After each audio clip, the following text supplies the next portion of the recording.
Normally people in Dawah, they used a false strategy of logic, which tips itself. They say that everything has a creator.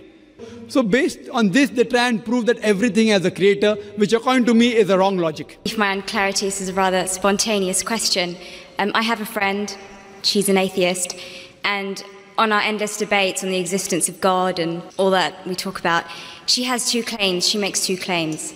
When I pose her with the question of what the Quran says in terms of the existence of the universe and the world and how it states many facts, she turns around and she says, well, that knowledge was not just for the Quran, it actually existed before the Quran. There's scriptures, there is books before the Quran was even written, detailing information about the universe. So it's not just this knowledge that is superior to the Quran. What do I say back to that? Is she lying? Do scriptures exist? I mean, I have ignorance myself, but, you know, is this knowledge, like, was this available before the Quran was written? And secondly, another claim she makes is that I give the analogy of, you know, you have something in creation, who knows it? You know, the creator will know about everything about it.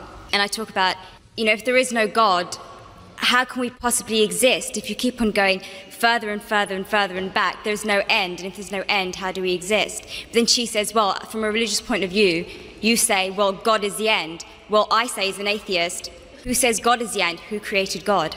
That's my question. Thank you. Sister has posed two questions which are again common.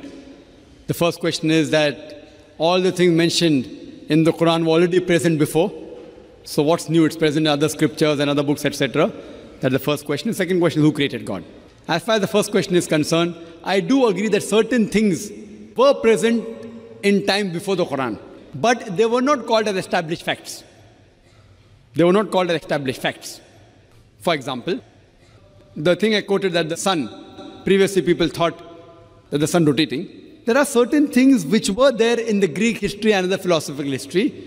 But for example, when the Quran speaks about the spherical shape of the earth, these Greeks, they believed that the earth was spherical, but no one believed in them.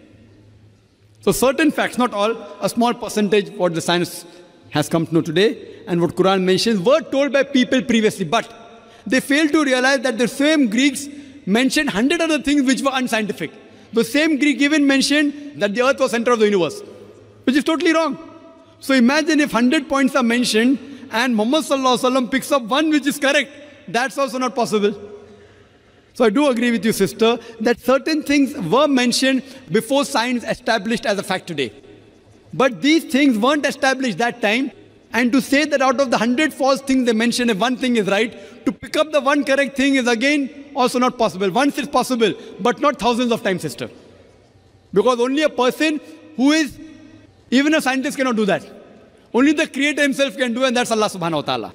So I do agree with you, but that portion which has been mentioned earlier in earlier scriptures and other philosophical books is a small portion, but that too, along with that portion, there are other things which are unscientific mixed with that. Coming to the second part of the question, that who created God? Normally people in Dawah, they used a false strategy of logic, which tips itself. Most of the people, when they try to prove the existence of Allah subhanahu wa ta'ala, they say that everything has a creator. For example, who created this book? How did the book come into existence? Somebody created it. Who created it? And they go back. Where did you come into existence? Who created you? Your father. Who created your father? The grandfather. And then goes to God. Who created this microphone? Created the factory. Who created the factory? And then they try and prove who created the sun? God. Who created the moon? So based on this, they try and prove that everything has a creator, which according to me is a wrong logic. In my strategy, what I spoke today, I never said everything has a creator. That is the atheist who told me that the first person who will tell about the mechanism of this thing is the creator. I never said that. I say every created thing has a creator. But by definition, Almighty God is uncreated. It is like there's a person, suppose my friend, he comes and tells me that my brother John was admitted in the hospital. He gave birth to a baby. Was it a girl or a boy? Can you guess, sister? Was it a girl or a boy? Brother John gave birth to a baby. Was it a girl or a boy? Brother John was admitted to the hospital. He gave birth to a baby. Was it a girl or a boy? Can you guess? You can't guess. Can anyone guess? How can a man have a baby? So to ask the question, he gave birth to a baby, whether a girl or a boy, is illogical. So same thing, the definition of Allah is uncreated. The moment you say who created Allah, he ceases to be Allah. Therefore, the definition of God is uncreated. Therefore, Almighty God has got no creator, if he is a true Almighty God. Hope that answers the question. Mr. Naik, this is myself, Dr. Suryakant Pawar from St. George Hospital. Thanks for the nice and enlightening lecture about the Quran as God's word. As you mentioned that Quran is God's word, I just want to ask you, who is the creator of the God? What is the origin of God? Well, that's a very good question. That if Quran is the word of God, who is the creator of God? Very good question. If I ask you, brother, that your friend John, he gave birth to a child. Can you guess the child was girl or a boy? Your friend John gave birth to a child in the hospital. Can you guess whether a girl or a boy? Guess. No. Girl or a boy? I can't guess. Sorry? I may not guess. Try. At least 50% you'll get right. Yeah, 50%, 1/2 chance. Okay, tell me. Boy. Boy.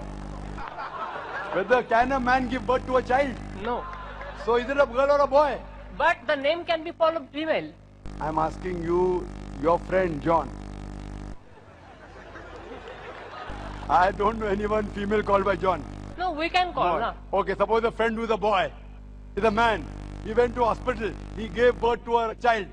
Was it a girl or a boy? Girl.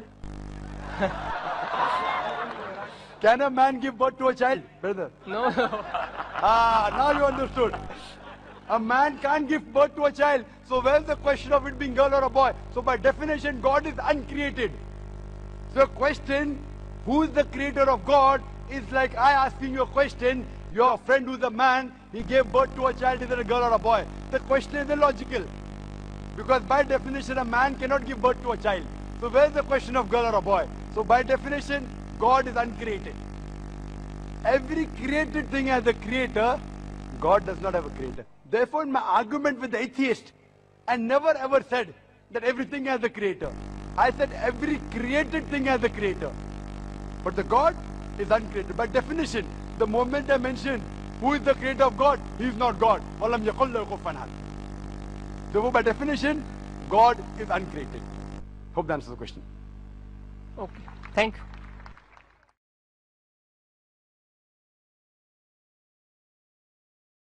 Assalamu alaikum wa rahmatullahi wa barakatuh.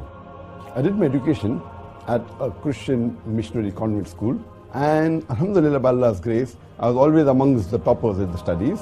But as far as speaking is concerned, I was a stammerer. I used to stutter in life. If anyone asked me what is your name, I used to say my name is Zakir.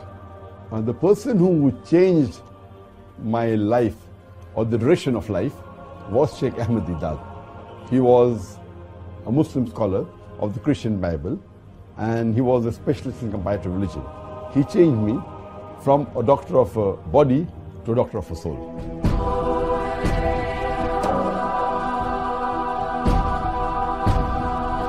Alhamdulillah, my parents always supported me throughout my life for my dawah activities.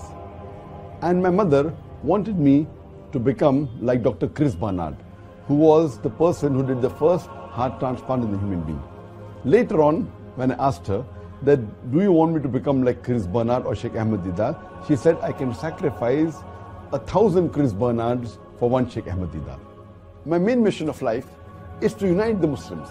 The only way we can unite the Muslim Ummah is on the criteria of the glorious Quran and the authentic hadith of Prophet Muhammad Sallallahu Alaihi Wasallam. With this aim in life, we started Peace TV English 9 years ago. It is the hadith of Prophet Muhammad Sallallahu Alaihi Wasallam that Islam will enter every home. Ashhadu Allah ilaha illallah wa ashhadu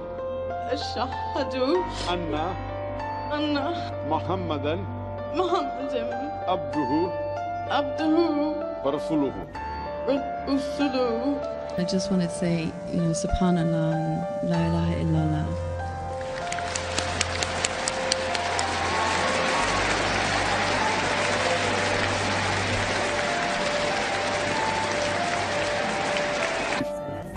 So would you like to become a Muslim? Yes.